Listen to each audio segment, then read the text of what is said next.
Welcome to our channel Lazy Movies. Today we will be sharing the story of Indiana Jones and the Raiders of the Lost Ark, in which an archaeologist and adventurer Indiana Jones is hired by the US government to find the Ark of the Covenant before Adolf Hitler's Nazis can obtain its awesome powers. In the spring of 1936, an exploration party penetrates thick jungle on the South American continent.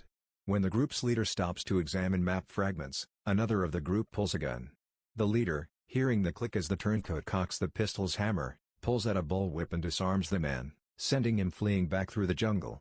The man who expertly wields the bullwhip is Dr. Henry Indiana Jones Jr. Harrison Ford, an archaeologist with a reputation for heavy-handed field work that takes him around the globe in search of ancient treasures. Indy and his remaining companion, Serpito, enter a dank and oppressively vast cave, where a competitor of his, Forrestal, disappeared. Inside the cave are several traps rigged by the ancient people who hid a small, valuable statue there. One of the traps is found to have impaled Forrestal. Jones finds the antechamber where the statue sits atop a pedestal and is protected by an elaborate system of pressure-sensitive stones that release deadly darts from the surrounding walls.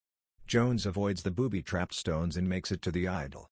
He very deftly replaces the idol with a bag of sand, judging the weight of the treasure by sight. However, the weight is not precise, the pedestal sinks and the chamber begins to collapse. Jones runs, narrowly avoiding the darts. When he arrives at a bottomless pit he and Serpito had crossed earlier using Jones's bullwhip, Serpito crosses safely but refuses to give Jones his whip unless he gives him the idol. Indy throws him the idol but Serpito drops the whip and runs off. Jones manages to jump across and pull himself up and escape under the stone door that closes. He finds Serpito dead, killed by the same trap that killed Forrestal. Jones retrieves the idol and must once again flee while a large boulder rushes toward him.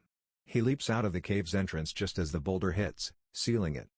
Seemingly safe, Indy is cornered by the Hovitos, the local tribe, who are led by Dr. René Belloc, an arrogant French archaeologist who is a longtime rival and enemy of Indy's.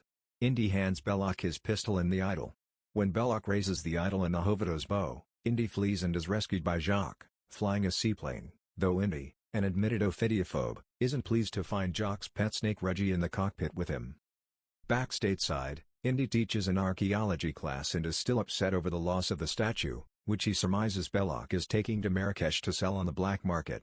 Indy has found pieces he feels will pay for a trip to Marrakesh to find Belloc, but Indy's friend Marcus Brody dashes that hope by informing him that two Army intelligence officers want to talk to him about Abner Ravenwood, his former teacher, who was his friend until Indy broke up with his daughter, Marion.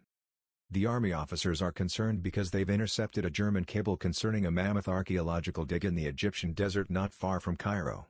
When they read the cable, Indy and Marcus realize the Nazis have discovered Tanis, an ancient city long since buried in a gigantic sandstorm in 980 BC and the possible burial site of the Ark of the Covenant. Indy quickly explains to them the need for an object mentioned in the communique, the headpiece to the Staff of Ra, which will reveal the location of the Ark at the Nazi excavation. The Army men are impressed by Indy's and Marcus' knowledge of the Ark, but Indy tells them the man most qualified is Ravenwood, who has been living somewhere in Asia for several years. When Indy shows the agents a picture of the Ark, it depicts it using unimaginable destructive power. Marcus also says very gravely that any army that carries the Ark into battle is invincible. Indy flies to Nepal, followed by a Nazi agent named Toad, to speak to Marion Ravenwood, who runs a restaurant and bar because he needs the headpiece to the Staff of Ra.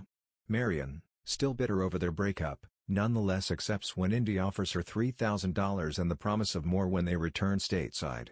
She is cryptic about the headpiece, and after Indy leaves she reveals that she'd been wearing the headpiece on a chain around her neck. She looks it over thoughtfully and places it on a small wooden sculpture on the table. Toad and several Sherpa heavies enter the bar and hold Marion hostage, with Toad ready to torture her for the headpiece. Indy returns and a firefight erupts, during which the fireplace is dislodged and the building begins burning down. Toad finds the headpiece, but when he grabs it he's badly burned, leaving an image of one side of the headpiece branded on his hand. He jumps out a window, trying to cool his hand in the snow.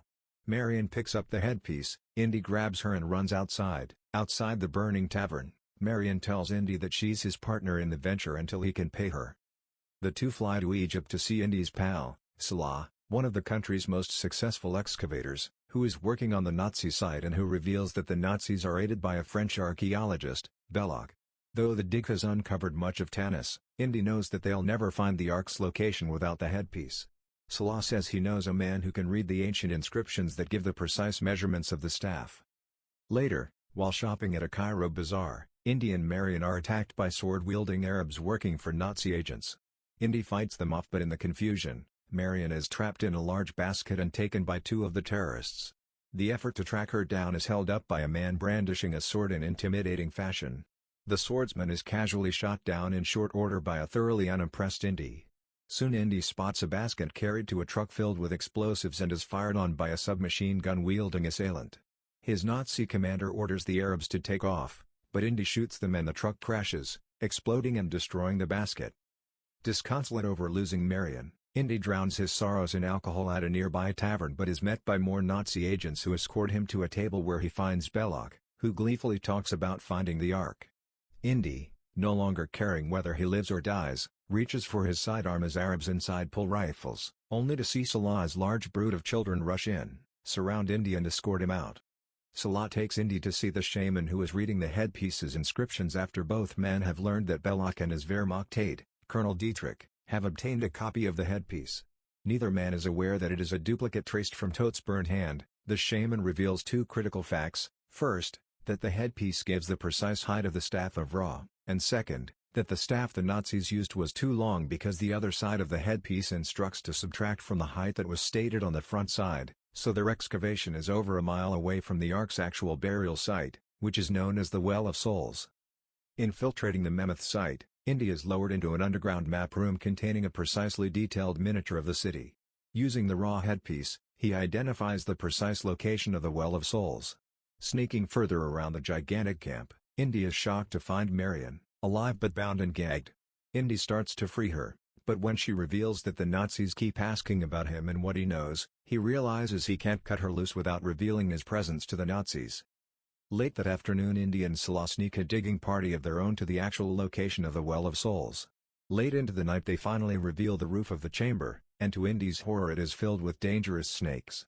Indy clears an area of snakes with burning torches, then lowers himself into the chamber and burns many of the snakes alive with flaming gasoline. Salah follows and the two eventually find the gigantic stone chest containing the Ark. They remove it and place it into a crate. Just after Salah hoists himself out, the rope is dropped into the hole and Belloc appears with Dietrich. Belloc brags about again stealing Indy's find and how he'll seal him in the chamber to die. Before the roof is closed up, Tote throws Marion into the chamber, over Belloc's protests. While Marion and Indy fight off the snakes, Indy notices a wall with holes that snakes are crawling through. He climbs a mammoth statue and with all his might breaks it from its foundation and it crashes through the wall. The two find an opening to the surface, and discover the airfield at the excavation camp, where a Nazi flying wing is waiting to fly the Ark out. The two sneak up to the plane, but Indy is attacked by a mechanic and a prolonged fight ensues that is joined by a burly German soldier who pummels Indy before being punched backward and shredded to bits by the plane's propeller. Marion seizes one of the plane's machine guns and opens fire on Nazi soldiers, in the process setting a fuel dump aflame. The fire destroys the area and the plane explodes, but Indy and Marion escape. Dietrich orders his men to transport the Ark by truck to Cairo. When Salah finds Indy and Marion, he is overjoyed they're alive and tells them of Dietrich's plan. Indy takes a horse and pursues the convoy, seizing the truck containing the Ark and surviving a brutal chase and fight with Nazi soldiers to drive the Ark to safety.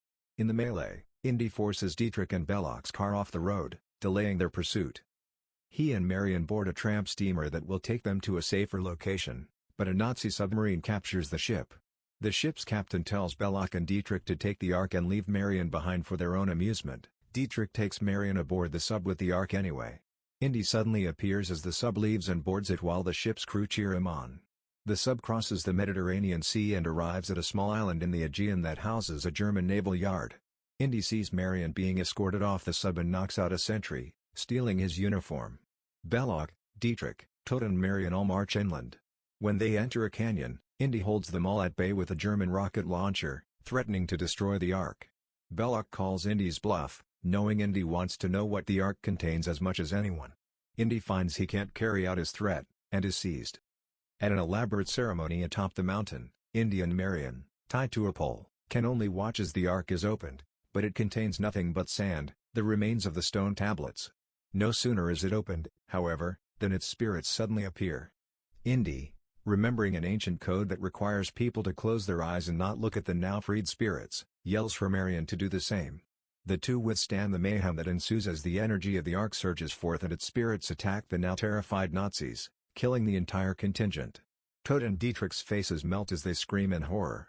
Belloc himself explodes. The energy mass surges high into the night sky, carrying every corpse toward the heavens, before returning to the Ark and resealing it, leaving Indy and Marion drained but freed. Weeks later, Indy and Marcus feud with the army officers over the whereabouts of the Ark, Indy angry that the army has no idea what it has in the Ark, though it appears they in fact do understand what they have. However, the Ark is sealed in a wooden crate, stamped with a government serial number and simply wheeled into a large warehouse containing thousands of similar-looking crates. If you enjoyed watching this video, don't forget to like the video and hit the subscribe button.